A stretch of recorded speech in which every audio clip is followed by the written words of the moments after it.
साथियों, आज हम लोग मध्यकालीन भारत में बहमनी राज्य की चर्चा करेंगे। महमूद बिन तुगलक के शासनकाल के अंतिम वर्षों में दक्षिणी भारत में दौलताबाद में नियुक्त सादा अमीरों अर्थात विदेशी अमीरों ने सुल्तान की अत्याचारपूर्ण नीति के विरुद्ध विद्रोह कर दिया और वहाँ के राज्यपाल अली मुल्क को पराजित करके दौलताबाद पर अधिकार कर लिया। इन अमीरों ने हसन कांगू नामक सरदार को अपना सुल्तान चुना। हसन कांगू 1347 में अबुल मुजफ्फर अलाउद्दीन बहमन शाह के नाम से सिंहासन पर बैठता है।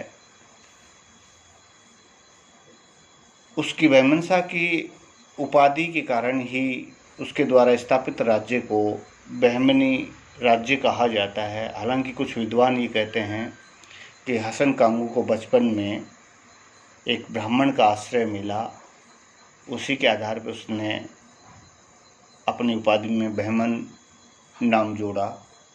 लेकिन वास्तविकता ये है कि वो अपने आप को बहमन प्रसिद्ध ईरानी वीर वंश बहमन का वंशज मानता था, जिसके आधार पर उसने ये उपाधि धारण की, बहमन शाह की। इस प्रकार बहमनी राज्य की स्थापना 1347 में हुई और 1347 से लेकर 1527 तक ये राज्य दक्षिणी भारत में चला और इस दौरान 14 शासक हुए। लेकिन कुछ महत्वपूर्ण शासक हुए जिसमें अलाउद्दीन हसन बहमन शाह, मोहम्मद शाह प्रथम, मुजाहिद द्वितीय, ताजुद्दीन फिरोज शाह, अहमद शाह और अलाउद्दीन द्वितीय, ये महत्वपूर्ण शासक हुए। हम इनके बारे में यहाँ संक्षिप्त में चर्चा करेंगे। सर्वप्रथम बहमन राज्य की स्थापना करने वाले अलाउद्दीन हसन बहमन शाह 1347 में राज्य की स्थापना करते हैं और 1358 तक राज्य करता है। ऐसी मान्यता है कि प्रसिद्ध ईरानी वीर बहमन वंश का ये वंशज था, इसीलिए उसने बहमन शाह की उपाधि धारण की। ये एक शक्तिशाली तथा योग्य शासक था और अपने शासनकाल के दौरान 11 वर्ष के शासनकाल के दौरान उसने राज्य का विस्तार किया और उसके राज्य की सीमाओं की अगर हम बात करें तो उत्तर में बाणगंगा से लेकर दक्षिण में कृष्णा नदी तक और पश्चिम में दौलताबाद से पूर्व में मोंगरी तक विस्तृत था। राजधानी का दर्जा गुलबर्गा को दिया गया। उसका राज्य 4 प्रांतों में विभक्त था जिन्हें तरफ कहा जाता था और ये तरफ थे गुलबर्गा, दौलताबाद, बरार और बीदर। प्रत्येक प्रांत में एक प्रांत का अधिकारी होता था जिसे सूबेदार कहा जाता था। शांति और व्यवस्था बनाए रखना इसका मुख्य कार्य था तथा राजस्व कर इकट्ठा करके केंद्र तक पहुंचाने का काम था इसका। अलाउद्दीन हसन बहमन शाह हिंदुओं के प्रति असहिष्णुता का व्यवहार रखता था। 1358 उसकी मृत्यु के बाद में उसका पुत्र मोहम्मद शाह प्रथम शासक बनता है, उत्तराधिकारी बनता है।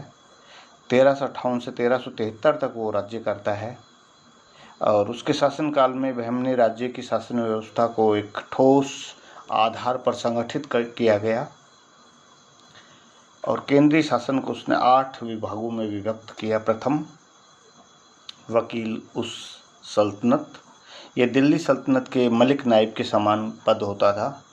दूसरा, वजीर कुल, यह वकील को छोड़कर अन्य सभी मंत्रियों के कार्यों का निरीक्षण करता था।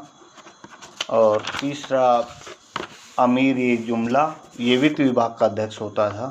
चौथा, वजीर अशरफ, ये विदेश नीति तथा दरबार संबंधी कार्यों को देखता था। पांचवा, नाजिर, ये वित्त मंत्री के सहायक के रूप में कार्य करता था। छठवां पेशवा, ये वकील का सहयोगी होता था। सातवां कोतवाल, ये पुलिस का अध्यक्ष और शांति व्यवस्था की जिम्मेदारी इसके पास में थी। आठवां और अंतिम सदरे जहां, ये न्याय, धर्म तथा दान विभाग का अध्यक्ष होता था। और शासक मोहम्मद शाह प्रथम के द्वारा युद्ध नीति का अनुसरण किया गया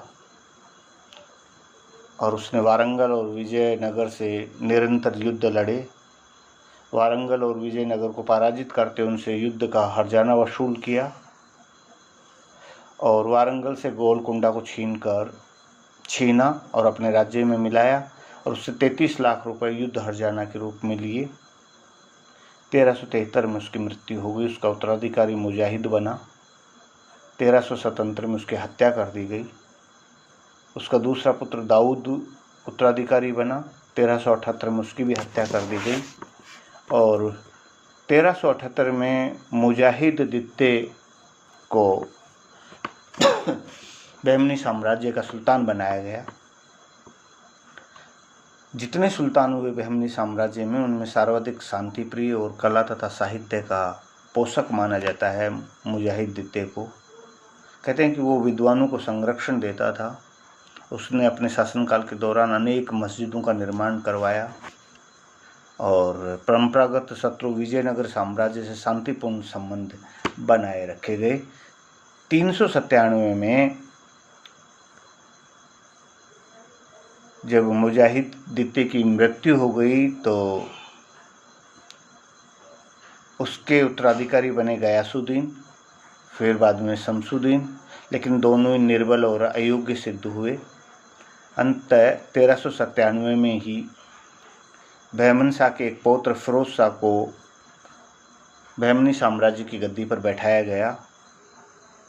फिरोज शाह वीर शासक था, लेकिन भोग विलास में डूबा रहता था और धर्मांध शासक था। उसने भी आक्रामक नीति का अनुसरण किया। उसने विजयनगर साम्राज्य के साथ में 3 युद्ध लड़े, जिनमें प्रथम 2 में वो पराजित हुआ, लेकिन अंतिम युद्ध में उसने देवराय द्वितीय को पराजित करते हुए बहमनी राज्य का बहुत बड़ा क्षेत्र अपने साम्राज्य में मिला लिया।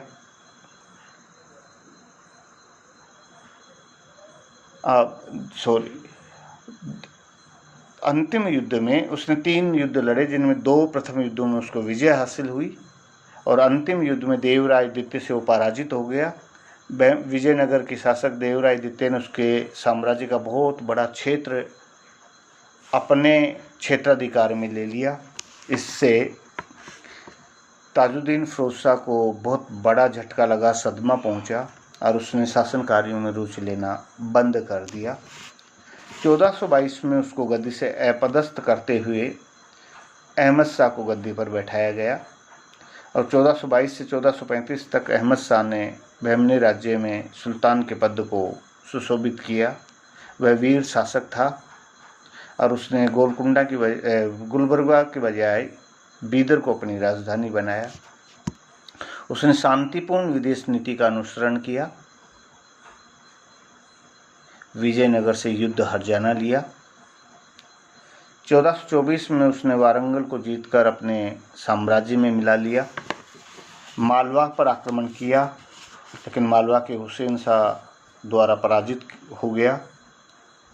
गुजरात पे आक्रमण किया, असफल रहा। उसके दरबार में दक्षिणी अमीरों और विदेशी अमीरों के दलों में पारस्परिक प्रतिद्वंद्विता बहुत अधिक बढ़ गई थी, जिसके कारण शासन व्यवस्था में शिथिलता आ गई। ऐसे में 1435 में उसकी मृत्यु हो गई। उसका उत्तराधिकारी बना अलाउद्दीन द्वितीय 1435 में, जिसने 1457 तक राज्य किया। अलाउद्दीन द्वितीय एक पराक्रमी शासक था। उसके शासनकाल के दौरान उसकी सेनाओं ने कोंकण के ऊपर आधिपत्य किया। विजयनगर के विरुद्ध आक्रामक नीति का अनुसरण किया। 1443 में देवराय द्वितीय पर आक्रमण करके उसको पराजित किया और युद्ध का हर्जाना वसूल किया। संगमेश्वर के हिंदू राजा की पुत्री से उसने बलपूर्वक विवाह किया। कुछ जनहित कार्य भी किए। बीदर में एक अस्पताल का निर्माण करवाया। ऐसे में 1457 में उसकी मृत्यु हो गई। उसका उत्तराधिकारी बना हुमायूं, जो 1457 से 1461 के मध्य उसने शासन किया, लेकिन वो है क्रूर और अत्याचारी शासक था, इसलिए उसको इतिहास में जालिम के नाम से जाना जाता है। हुमायूं की मृत्यु के बाद में निजाम शाह शासक बना। 1463 में निजाम शाह की भी मृत्यु हो गई। इसके बाद में अगला उत्तराधिकारी बना मोहम्मद शाह तृतीय। ये हुमायूं का दूसरा पुत्र था, जिसको मोहम्मद शाह तृतीय के नाम से गद्दी पर बैठाया गया। इसको मदिरा और व्यभिचार का अत्यधिक शौक था, इसलिए उसके वजीर महमूद गवां को शासन में हस्तक्षेप करना पड़ा। शासन की सारी जिम्मेदारी महमूद गवां के पास में थी। वह योग्य और वफादार वजीर था। बहमनी राज्य की गिरती हुई शक्ति को उसने रोकने का भरसक प्रयास किया। शासन प्रबंध में कुछ सुधार किए। सेना में कुछ परिवर्तन करते उसको शक्तिशाली बनाने का प्रयास उसके द्वारा किया गया। और उसके नेतृत्व में, महमूद गवां के नेतृत्व में, आसपास के जो राज्य थे उनके बड़े भूभाग पर बहमनी राज्य ने अधिकार भी किया। पड़ोसी राज्यों में गोवा, जो एक बंदरगाह के रूप में स्थापित था, उसके ऊपर अधिकार किया। कोंकण के कुछ किले बहमनी राज्य में मिलाए गए। उड़ीसा से लूट का माल लेके आया गया। महमूद गवां के निर्देशन में कला और साहित्य का विकास हुआ।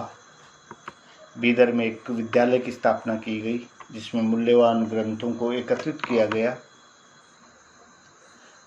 महमूद गवां मूलतः विदेशी अमीरों में से था, इसलिए दक्षिणी अमीर जो थे वो उससे ईर्ष्या करते थे। उसके प्रभाव व शक्ति के कारण उससे जलन रखते थे।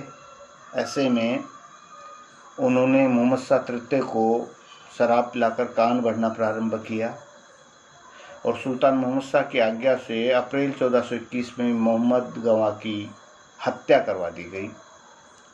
और इसी के साथ में यहीं से बहमनी साम्राज्य की एकता और शक्ति का भी अंत होता हुआ दिखाई देता है। 1482 में सुल्तान मोहम्मद शाह की मृत्यु हुई। आगे उसके जो उत्तराधिकारी आए वो निर्बल और अयोग्य सिद्ध हुए। अमीरों ने अपने स्वार्थों पर ध्यान देना प्रारंभ किया। इससे बहमनी साम्राज्य की शक्ति निर्बल होती चली गई और अंतिम सुल्तान कलीमुल्लाह शाह की 1527 में मृत्यु के साथ में बहमनी साम्राज्य का अंत हो गया और वो 5 राज्यों में विभक्त हो गया। ये 5 राज्य थे: बीजापुर, गोलकुंडा, अहमदनगर, बरार और बीदर। हम देखते हैं कि बहमनी साम्राज्य के सुल्तानों ने 180 वर्षों तक शासन किया, लेकिन 180 वर्षों का शासनकाल कुचक्रों, गृह युद्धों और पड़ोसी राज्यों के विरुद्ध निरंतर संघर्षों से भरा पड़ा है।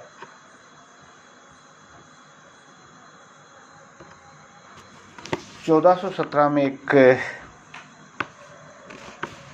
रूसी यात्री अथानासियस निकिटन बहमनी राज्य में आया था।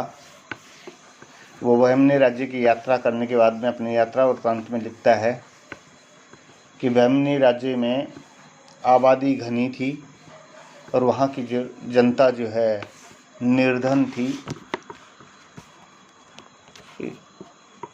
हम देखते हैं कि जिस तर्ज पर बहमनी साम्राज्य की स्थापना हुई थी, उसी तर्ज पर बहमनी साम्राज्य की 180 वर्षों के बाद में विघटन होता है और वो पुनः 5 राज्यों में विभक्त हो जाता है: बीजापुर, गोलकुंडा, अहमदनगर, बरार और बीदर।